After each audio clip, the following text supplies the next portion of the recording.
الرحيم قل أعوذ برب الفلق من شر ما خلق ومن شر غاسق إذا وقب ومن شر النفاثات في العقد ومن شر حاسد إذا حسد۔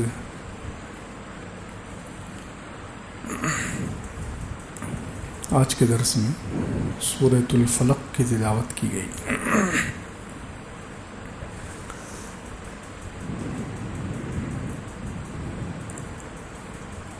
اس سورت کا پس منظر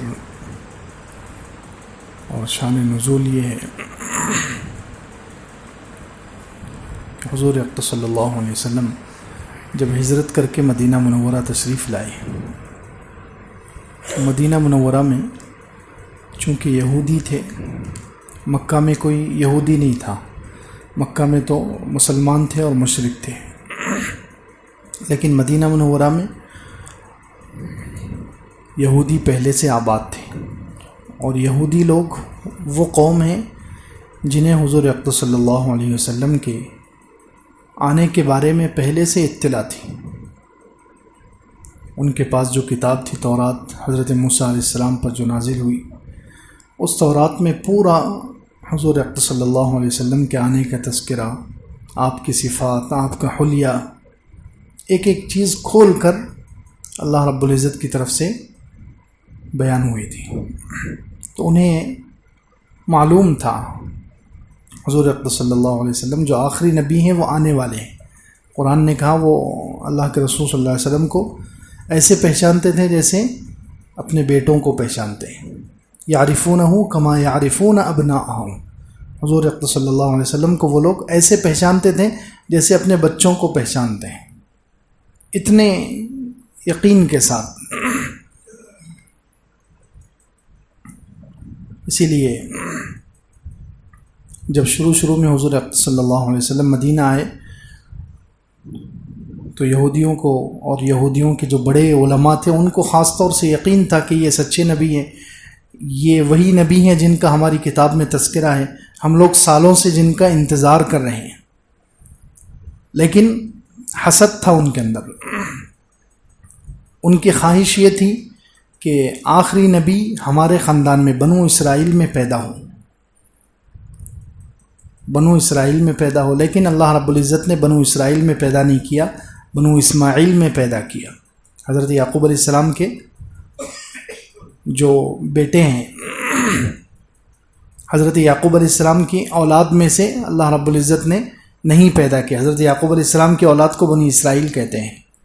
حضرت ابراہیم علیہ السلام کے اوپر دو بیٹے ہیں، ایک اسحاق علیہ السلام اور دوسرے اسماعیل علیہ السلام۔ تو حضرت اسحاق کی اولاد میں حضرت یعقوب ہیں، اور بنی اسرائیل میں ہزاروں نبی آئے، 4000، کسی نے کہا 70,000، ہزاروں نبی حضرت اسحاق اور حضرت یعقوب علیہ السلام کی اولاد میں آئے۔ لیکن ادھر بنو اسماعیل میں حضرت اسماعیل علیہ السلام کے بعد ڈائریکٹ حضور اقدس صلی اللہ علیہ وسلم جو خاتم النبیین، سارے نبیوں کے سردار ہیں، وہ تشریف لائے۔ تو ان یہودیوں کی اور بنو اسرائیل کی خواہش تھی کہ آخری نبی بھی ہمارے خاندان سے ہونا چاہیے، لیکن اللہ رب العزت تو اللہ ہے، اللہ یصطفی من الملائکۃ رسلا ومن الناس۔ اللہ رب العزت جس کو چاہتا ہے چن لیتا ہے، فرشتوں میں سے بھی اور انسانوں میں سے بھی، جس کو چاہے اللہ رب العزت چن لے۔ تو اللہ رب العزت نے بنو اسماعیل میں پیدا کر دیا تو ان کو حسد پیدا ہو گیا۔ یہ جاننے کے باوجود، ساری نشانی دیکھنے کے باوجود بھی مخالفت پر اتر گئے۔ حضرت صفیہ رضی اللہ عنہ جو حضور صلی اللہ علیہ وسلم کی پاک بیوی ہے، ہماری پاک ماں ہیں، ان کے والد کا واقعہ، ان کے والد جو ہیں بنو نذیر کے سردار تھے، حیی ابن اخطب۔ جب حضور صلی اللہ علیہ وسلم قباء میں تشریف لائے، مدینہ منورہ میں آنے کے بعد قباء میں ٹھہرے، تو اس وقت یہ بنو نذیر کے دو سردار، دو بھائی، حیی ابن اخطب اور یاسر ابن اخطب، یعنی حضرت صفیہ کے والد اور حضرت صفیہ کے چچا، یہ دونوں بھی حضور اقدس صلی اللہ علیہ وسلم کو دیکھنے کے لیے، پرکھنے کے لیے، جانچنے کے لیے ایک رات انہوں نے حضور صلی اللہ علیہ وسلم کے ساتھ قیام کیا قباء میں جا کر، اور ساری نشانیاں دیکھی۔ جب گھر واپس آئے تو چھوٹا بھائی یاسر وہ اپنے بڑے بھائی سے پوچھتا ہے کہ کیا یہ وہی نبی ہیں جن کا تورات میں تذکرہ ہے؟ تو بڑا بھائی حویی ابن اخطب کہتا ہے کہ ہاں یہ وہی نبی ہے، پوری نشانیاں میں نے دیکھ لی ہیں، یہ وہی نبی ہے۔ تو پھر چھوٹا بھائی پوچھتا ہے کہ پھر آپ کا کیا خیال ہے، اس نبی کو مان لینا چاہیے، اس پر ایمان قبول کر لینا چاہیے؟ تو بڑا بھائی کہتا ہے کہ نہیں، پہچان تو چکا ہوں میں، یقیناً معلوم کر چکا ہوں کہ یہ سچے نبی ہیں، آخری نبی ہیں، لیکن چونکہ ہمارے خاندان میں نہیں آئے اس لیے اب میں زندگی بھر ان کی مخالفت کروں گا، نعوذ باللہ۔ اور اسی پر وہ مر گیا۔ حالانکہ بیٹی تو مسلمان بھی ہوئی، حضرت صفیہ، اور حضور اقدس صلی اللہ علیہ وسلم کی پاک بیوی بن گئی، لیکن باپ جو ہے ہر دھرمی پر اڑا رہا اور اسی پر جہنم رسید ہو گیا۔ تو خیر یہودیوں کے اندر یہ حسد تھا، اس وجہ سے وہ حضور اقدس صلی اللہ علیہ وسلم کو ہمیشہ نقصان پہنچانے کے در پہ رہتے تھے، کوشش کرتے تھے کسی نہ کسی طریقے سے۔ انہوں نے زہر بھی دیا اور بھی بہت ساری سازشیں کی، حضور اقدس صلی اللہ علیہ وسلم کو قتل کرنے کی بہت ساری سازشیں کی۔ ان میں سے ایک سازش یہ بھی ہوئی کہ یہودیوں میں ایک شخص تھا لبید ابن عاصم، اس نے سن 7 ہجری میں صلح حدیبیہ کے بعد سن 7 ہجری میں اس نے حضور اقدس صلی اللہ علیہ وسلم پر جادو کیا۔ اس نے بعض روایتوں میں کہ اس کی بیٹیوں نے حضور صلی اللہ علیہ وسلم کے اوپر جادو کر دیا کہ انہوں نے پہلے حضور صلی اللہ علیہ وسلم کے پاس ایک یہودی بچے کو بھیجا خدمت کے لیے، جس کا نام عبد القدوس روایتوں میں ہے، تفسیری روایتوں میں عبد القدوس نام تھا، ایک یہودی بچہ، اس کو حضور صلی اللہ علیہ وسلم کی خدمت میں بھیجا۔ وہ حضور صلی اللہ علیہ وسلم کی خدمت کرتا تھا۔ اب حضور صلی اللہ علیہ وسلم نے بھی قبول کر لیا کہ یہودی ہے، ہو سکتا ہے خدمت میں رہ کر مسلمان ہو جائے، تو اس لیے وہ حضور اقدس صلی اللہ علیہ وسلم کی خدمت کیا کرتا تھا، بالوں میں کنگھی کرنا وغیرہ۔ تو ان لوگوں نے اس کے ذمے کام لگایا کہ تو حضور اقدس صلی اللہ علیہ وسلم کے، محمد صلی اللہ علیہ وسلم کے کچھ بال، اور جس کنگھی سے وہ کنگھی کرتے ہیں وہ کنگھی کے کچھ دندانے، وہ کسی طریقے سے لے کر ہمارے پاس آ جاؤ۔ تو اس نے ایک دن یہ کام کر لیا، حضور اقدس صلی اللہ علیہ وسلم کے داڑھی کے اور سر کے کچھ بال اس نے جو نیچے گر گئے تھے وہ لے لیے، اور جس کنگھی سے حضور اقدس صلی اللہ علیہ وسلم کنگھی کرتے تھے وہ کنگھی بھی لے لی، اور وہ لے جا کر اس لبید ابن عاصم کو دے دی۔ اس لبید ابن عاصم یہودی مکار نے اس پر جادو کیا، کچھ رسی وغیرہ لی اور اس کو ان دندانوں میں، کنگھی کے دانوں میں لپیٹا، اور 11 گیٹیں ماری، 11 گرہیں لگائی، اور اس پر شیطانی منتر پڑھ کر پھونکا۔ یہ جادوگر کیا کرتے ہیں؟ شیطانی منتر پڑھتے ہیں، شیطان کو خوش کرتے ہیں وہ، اور کسی چیز پر، رسی پر یا دھاگے پر گرہ لگاتے ہیں، گیٹ مارتے ہیں، جس کی وجہ سے جس پر جادو کیا گیا ہے اس کو تکلیف شروع ہو جاتی ہے۔ تو اس نے حضور اقدس صلی اللہ علیہ وسلم پر یہ کیا، جس کی وجہ سے حضور اقدس صلی اللہ علیہ وسلم کو بہت زیادہ تکلیف ہوئی۔ یہ سلسلہ تقریباً 6 مہینے تک چلتا رہا، بعض روایتوں میں ہے کہ 1 سال تک، لیکن زیادہ صحیح روایت یہ ہے کہ 6 مہینے تک حضور اقدس صلی اللہ علیہ وسلم پر اس جادو کا اثر رہا۔ یاد رکھیں کچھ لوگ یہ سمجھتے ہیں کہ حضور اقدس صلی اللہ علیہ وسلم پر کیسے جادو ہو گیا، حالانکہ صحیح روایتوں میں ہے کہ حضور اقدس صلی اللہ علیہ وسلم پر جادو ہوا، بخاری شریف میں بھی ہیں، اور صحیح روایتیں ہیں کہ حضور اقدس صلی اللہ علیہ وسلم پر جادو ہوا۔ لیکن جادو کا یہ مطلب نہیں کہ جادو کی وجہ سے دینی معاملات میں کوئی خلل نہیں پڑا۔ جیسے نمازوں میں حضور اقدس صلی اللہ علیہ وسلم کو نمازوں میں، قرآن کی تلاوت میں، یا اللہ کی طرف سے جو وحی اترتی تھی اس وحی کے پہنچانے میں، ان چیزوں میں کوئی خلل نہیں پڑا، صرف دنیاوی کچھ معاملات میں خلل واقع ہوا۔ آپ کے دماغ پر اثر پڑا ہو ایسا نہیں، یا دینی معاملات میں کوئی خلل واقع ہوا ہو ایسا نہیں۔ اللہ رب العزت نے کسی انسان کو، کسی جادوگر کو طاقت نہیں دی ہے کہ وہ نبی پر، کسی بھی نبی پر، چاہے حضور اقدس صلی اللہ علیہ وسلم ہو یا کوئی بھی نبی ہو، کسی انسان میں یہ طاقت نہیں ہے کہ وہ کسی نبی کو ان کے مقصد سے ہٹا دے۔ اللہ نے جس مقصد کے لیے بھیجا ہے، رسالت یعنی اللہ کا پیغام بندوں تک پہنچانا، وحی کو لوگوں تک پہنچانا، جو نبیوں کا خاص کام ہوتا ہے، اس کام سے کوئی روک دے نبیوں کو، یہ ہو ہی نہیں سکتا، دنیا میں یہ پاسبل ہی نہیں ہے، اللہ نے طاقت ہی نہیں دی ہے۔ تو اب یہ جادو تو ہوا، لیکن صرف اس کا اثر دنیاوی معاملات پر پڑا ہے، دنیاوی معاملات میں جیسے حضور اقدس صلی اللہ علیہ وسلم بیویوں کے پاس جاتے تھے تو کس کی باری ہوئی یہ باری یاد نہیں رہتی تھی، کبھی کھانے پینے کا یاد نہیں رہتا تھا، کھائے یا نہیں کھائے. یہ دنیاوی معاملات میں اس کا اثر پڑا، دینی معاملات میں کوئی اثر نہیں پڑا، اس لیے یہ روایت قابل قبول ہے. تو خیر یہ حضور اقدس صلی اللہ علیہ وسلم پر جادو ہوا، 6 مہینے تک یہ سلسلہ چلتا رہا. حضور اقدس صلی اللہ علیہ وسلم بہت پریشان رہے. حضرت عائشہ رضی اللہ عنہ فرماتی تھی کہ اس کا حل کہ حضرت عائشہ رضی اللہ عنہ فرماتی کہ ایک مرتبہ میری باری تھی، حضور اقدس صلی اللہ علیہ وسلم میرے گھر تشریف لائے اور رات میں دعا کی. دیکھو دعا میں ہر چیز کا حل ہے، دعا میں اللہ رب العزت نے وہ طاقت رکھی ہے کہ ہر پریشانی دور ہو سکتی ہے، ہر مصیبت دور ہو سکتی ہے، ہر مسئلے کا حل اللہ نے دعا میں رکھا ہے. حضور اقدس صلی اللہ علیہ وسلم دعا کرنے لگے، دعا و دعا و دعا، 3 مرتبہ حضرت عائشہ کہتی ہیں کہ حضور صلی اللہ علیہ وسلم نے دعا کی، دعا کی، دعا کرتے رہے اور پھر سو گئے تو اللہ رب العزت نے خواب میں حل بتا دیا. سوئے تو خواب میں 2 فرشتے آئے، ایک حضرت جبرائیل ایک حضرت میکائیل علیہ السلام. ایک سرہانے بیٹھ گئے، ایک پیر کی طرف بیٹھ گئے، اور ایک نے پوچھا دوسرے سے کہ ان کو کیا ہوا ہے؟ تو دوسرے نے کہا کہ جادو ہوا ہے. کہا اچھا کس نے جادو کیا ہے؟ تو دوسرے نے بتایا کہ لبید ابن عاصم جو یہودی ہے اس نے یا اس کی بیٹیوں نے جادو کیا ہے. کس چیز پر کیا ہے؟ تو کچھ بال اور کنگھی کے جو دانے ہیں، دندانے، ان پر جادو کیا ہے اور ان پر 11 گرہ 11 گیٹ لگا کر فلاں ایک کنواں ہے بئر ذی اروان، بنو زریق ایک قبیلہ تھا، ان کا ایک ویران کنواں تھا، بئر ذی اروان اس کنویں کا نام تھا. اس کنویں میں ایک پتھر کے نیچے دبا دیا ہے، پورا بتا دیا اور اس کا حل بھی بتا دیا کہ کیا کرنا چاہیے. حضور اقدس صلی اللہ علیہ وسلم صبح بیدار ہوئے. حضرت عائشہ رضی اللہ عنہ فرماتی ہیں کہ 6 مہینے سے ایسا محسوس ہوتا تھا کہ آپ بیمار ہیں، آپ کا کسی چیز میں جیسے دل نہیں لگ رہا، حشاش بشاش طبیعت نہیں لگتی تھی، چہرے میں کچھ اداسی تھی. لیکن جیسے ہی یہ حل معلوم ہو گیا، بیماری کا پتہ چل گیا اور اس کا علاج معلوم ہو گیا تو حضور اقدس صلی اللہ علیہ وسلم کا چہرہ کھلا ہوا تھا.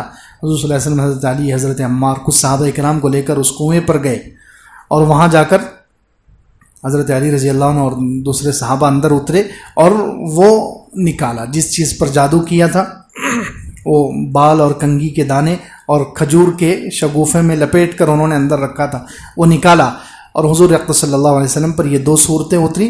اس میں 11 آیتیں، اس نے 11 گرہ لگائی تھی جادو کی، تو یہ 11 آیتیں ہیں. حضور اقدس صلی اللہ علیہ وسلم، یہ بعض روایتوں میں کہ حضرت جبرائیل علیہ السلام خود تشریف لائے تھے، وہ ایک آیت پڑھتے جاتے تھے اور ایک گیٹ کھولتے جاتے تھے، ایک آیت پڑھتے جاتے تھے اور ایک گرہ کھولتے جاتے تھے.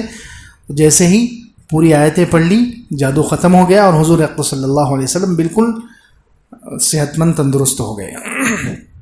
اس وقت اللہ رب العزت نے یہ 2 صورتیں اتاری ہیں.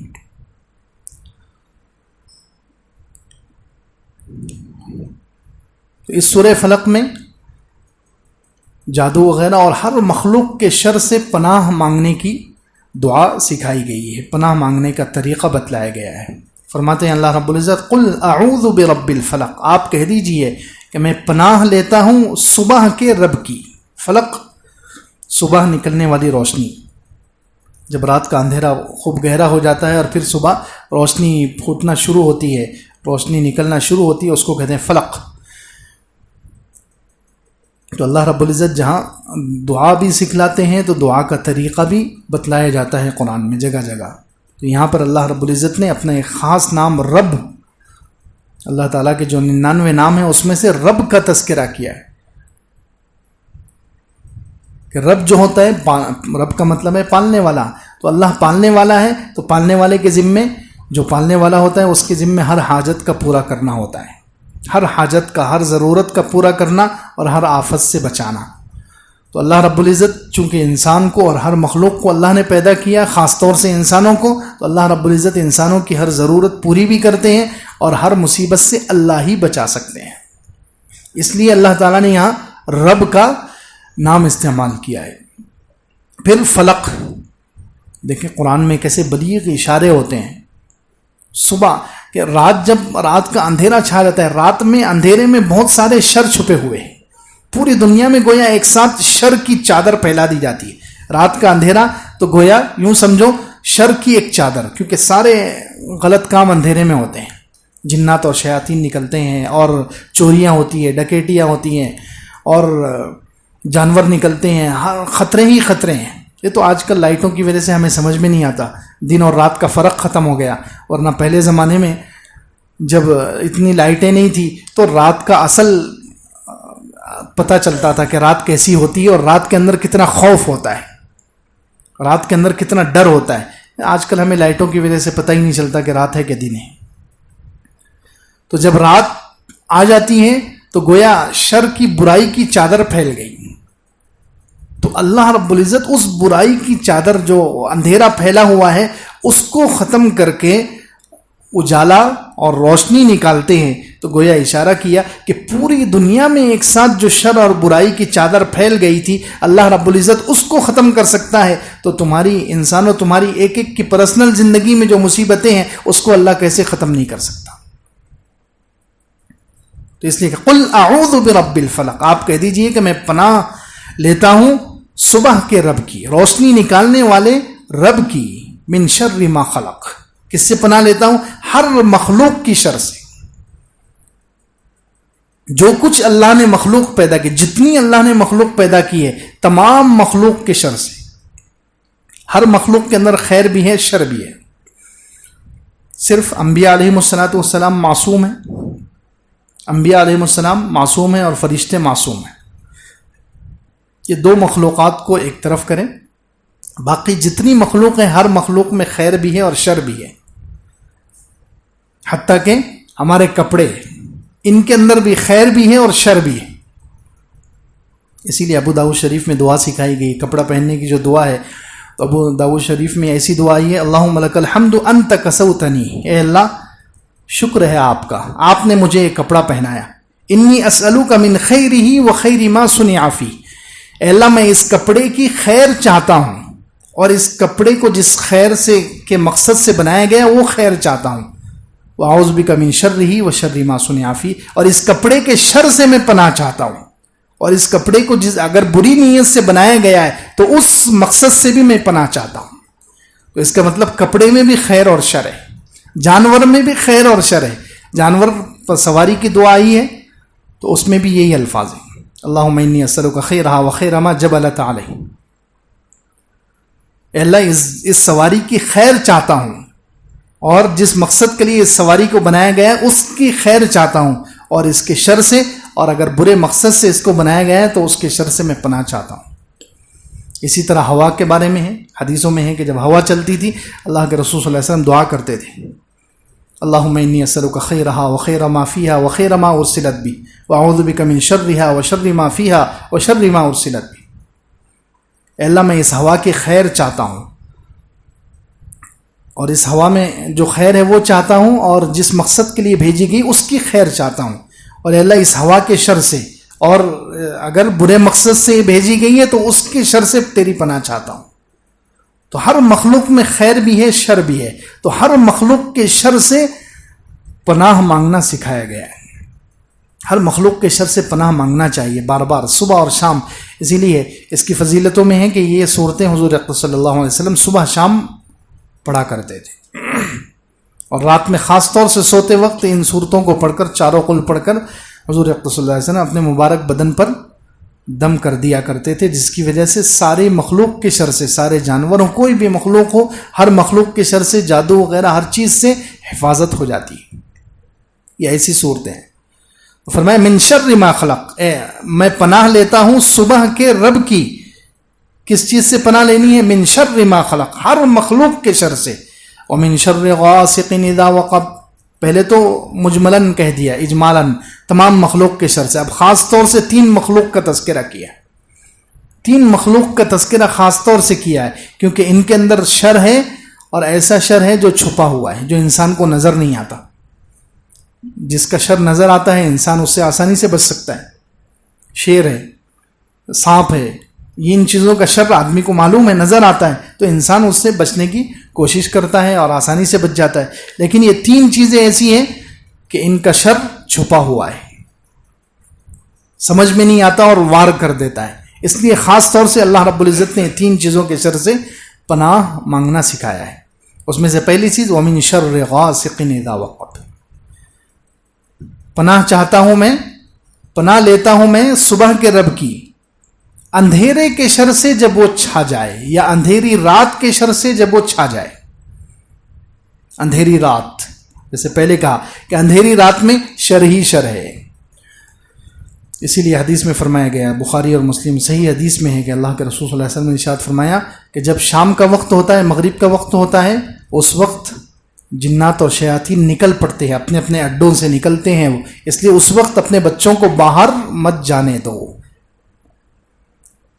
اپنے بچوں کو باہر مت جانے دو. جب شام ہوتی ہے، مغرب کے وقت میں جنات اور شیاطین نکلتے ہیں، اس وقت اپنے بچوں کو باہر مت جانے دو. ڈر ہے کہ کہیں شیاطین اور جنات کے زد میں نہ آ جائیں، ان کا کوئی اثر ان پر نہ پڑ جائے. تو ایک تو جنات اور شیاطین رات میں نکل پڑتے ہیں، پھر دوسری کتنی مخلوقات ہیں، کیڑے مکوڑے، حشرات الارض، سانپ بچھو، یہ سب رات میں، چور ڈاکو اور جادو کرنے والے اور سارے برے کام کرنے والے اندھیرے کے انتظار میں رہتے ہیں. جیسا ہی اندھیرا ہوتا ہے تو وہ سب برے کام کرنے والے اور شر پھیلانے والے منظر عام پر آ جاتے ہیں. اس لیے خاص طور سے کہا گیا وَمِن شَرِّ غَاسِقٍ اِذَا وَقَبَ، اے اللہ میں پناہ چاہتا ہوں، تیری پناہ لیتا ہوں اندھیرے کے شر سے جب وہ چھا جائے. جب اللہ سے پناہ لی جائے گی تو اللہ رب العزت محفوظ کر دیں گے. اللہ جس کو محفوظ کر دے اس کو کوئی چیز شر نہیں پہنچا سکتی. تو اندھیرے کے شر سے، یہ پہلی چیز ہے. دوسری چیز وَمِن شَرِّ النَّفَّاثَاتِ فِي الْعُقَدِ، اور پھونکنے والی، گرہ میں پھونکنے والیوں کے شر سے.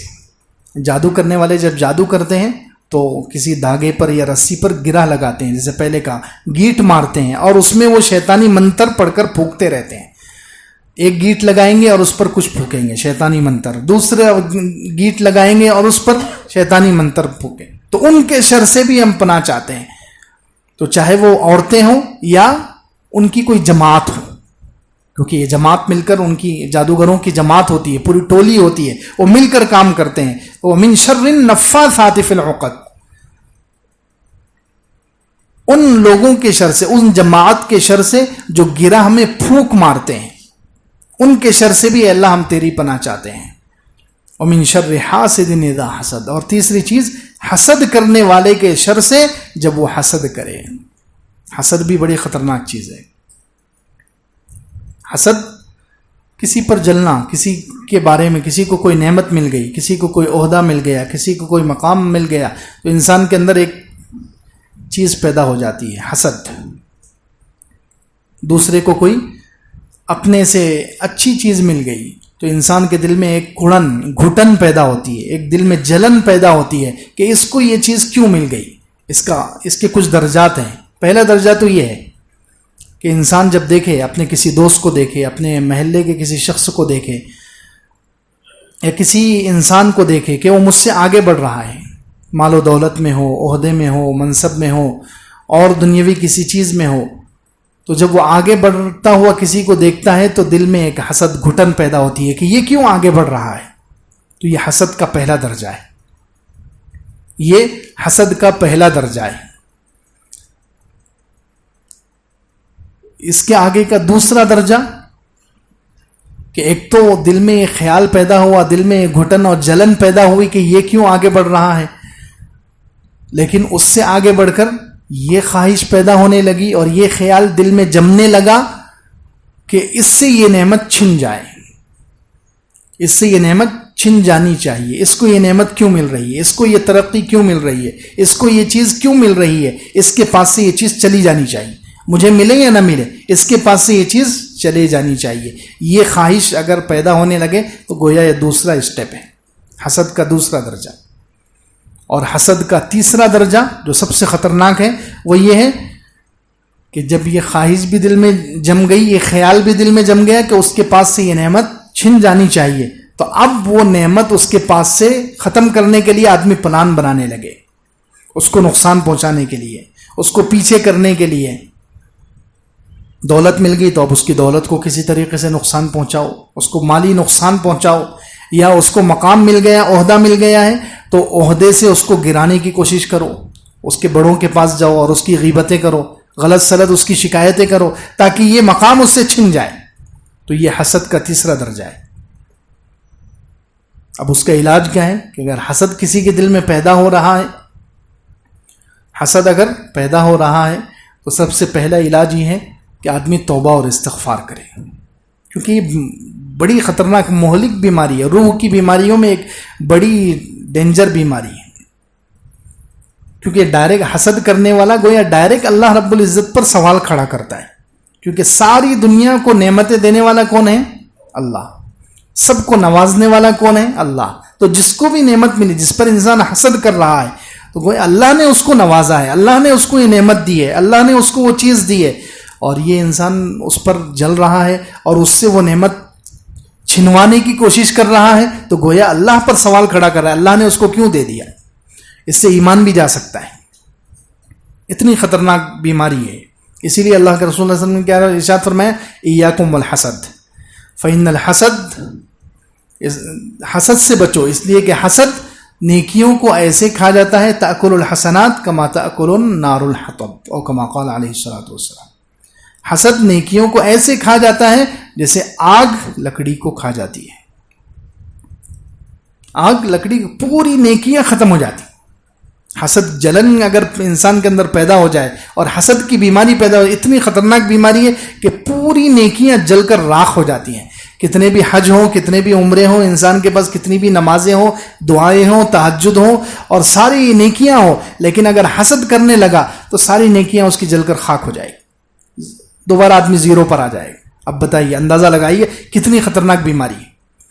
اسی لیے ایک اور حدیث میں فرمایا کہ پچھلی امتوں کی 2 بیماری تمہارے اندر آ رہی ہے، دبا الیکم داء الامم قبلکم، تم سے پہلے کی امتوں کی 2 بیماریاں، الحسد والبغضاء، حسد اور بغض اور کینہ، اور یہ دونوں بیماریاں حالقہ، یہ جڑ سے ختم کرنے والی ہیں۔ میں یہ نہیں کہتا کہ بالوں کو جڑ سے ختم کرتی ہے، میں یہ کہتا ہوں کہ دین کو جڑ سے ختم کرتی ہے۔ یہ اللہ کے رسول صلی اللہ علیہ وسلم نے ارشاد فرمایا۔ یہ 2 بیماریاں، حسد اور دل میں بغض رکھنا، دشمنی پالنا مسلمانوں کے بارے میں، تو یہ 2 بیماریاں ایسی ہیں کہ یہ دین کو جڑ سے ختم کر دیتی ہیں۔ جیسے آدمی سر کے بال منڈاتا ہے تو کچھ بھی نہیں، ٹکلا کر دیا تو پورے بال ختم ہو گئے، ایسے ہی پورا دین آدمی کا صفر ختم ہو گیا اگر حسد پیدا ہو گیا اور بغض پیدا ہو گیا۔ یہ بڑی خطرناک بیماری ہے، اس لیے حسد سے بچنے کی کوشش کرنا چاہیے۔ تو حسد سے اگر کسی کے اندر ہے خدا نہ خواستہ یہ بیماری، تو اس کا علاج سب سے پہلے توبہ اور استغفار، اللہ سے دعا کرے کہ اللہ کیوں یہ بیماری میرے اندر کیوں پیدا ہو رہی، میں اس سے توبہ کرتا ہوں، اللہ معافی چاہتا ہوں، یہ چیز میرے اندر سے ختم کر دے، توبہ اور استغفار کرنا چاہیے۔ دوسرا علاج یہ ہے اس کا، دوسرے نمبر پر جس کے بارے میں حسد پیدا ہو رہا ہے اس کے لیے دعا شروع کر دو، اس کے لیے دعا شروع کر دو۔ نفس تو ہمارا یہ چاہتا ہے کہ اس کے پاس سے وہ نعمت ختم ہو جائے، ہے نا، نفس حسد کر رہا ہے، نفس برائیوں کا گڑھ ہے، تو نفس یہ چاہتا ہے کہ اس کی وہ نعمتیں چھن جائیں، ختم ہو جائیں، تو ہم اس کے مقابلے میں کیا کریں، اس کے لیے دعا کرنا شروع کر دیں۔ جس چیز کے بارے میں اس کے مال کو دیکھ کر حسد پیدا ہو رہا ہے تو اس کے مال کے لیے دعا شروع کر دو، اے اللہ اس کو اور مال دے۔ عہدہ اور منصب کے بارے میں حسد ہے تو اللہ اس کو اور عہدہ دیجیے، اور منصب دیجیے، اور اس کو ترقی دیجیے۔ تو اس کی وجہ، یہ آسان چیز نہیں ہے، اس کی وجہ سے نفس دل پر بہت آرے چلیں گے، لیکن یہی اس کا علاج ہے۔ دل پر جب آرے چلیں گے، اللہ کے لیے ہم دل پر آرے چلائیں گے اور دل کو جو ہے زخمی کریں گے، تو اس سے اللہ خوش ہوگا، اللہ کے پاس مقام ملے گا انسان۔ تو دوسرا کام یہ ہے کہ جس کے بارے میں حسد پیدا ہو رہا ہے اس کے لیے دعا کا اہتمام کیا جائے، اور تیسرا کام یہ ہے کہ جس کے بارے میں حسد پیدا ہو رہا ہے اس کی لوگوں کے سامنے تعریف شروع کر دو۔ پہلے حسد کر رہے تھے تو انسان تعریف نہیں کرتا، برائی کرتا ہے۔ جب حسد پیدا ہو جائے تو کیا کرتا ہے، برائی کرتا ہے، اس کی غیبتیں کرے گا، اس پر تہمتیں لگائے گا، الزام لگائے گا، اس کو پریشان کرے گا۔ تو اب اس کا علاج یہ ہے کہ اس کی تعریف شروع کر دو، لوگوں کے سامنے اس کی تعریف کرو۔ یہ بھی بہت مشکل کام ہے، اس سے بھی انسان کے دل پر بہت آرے چلیں گے کہ مجھے تو اس سے جلن ہو رہی ہے، میں تو چاہتا ہوں کہ یہ چیز اس کے پاس سے ختم ہو جائے، لیکن اب تو میں اس کی تعریف کر رہا ہوں، اس سے اور اس کو ترقی ملے گی، لیکن اس سے جو ہے حسد کا علاج ہو جائے گا، دل سے حسد ختم ہو جائے گا۔ خیر، حسد اور جلن یہ بھی ایسی بیماری ہے کہ یہ بڑی خطرناک ہے، تو حاسد کے شر سے بھی پناہ مانگنا سکھایا گیا ہے۔ تو فرمایا وَمِن شَرِّ حَاسِدٍ إِذَا حَسَدَ، حسد کرنے والے کے شر سے جب وہ حسد کرے۔ الحمدللہ رب العالمین، سبحان ربی العلی العلی الوہاب، وإلہکم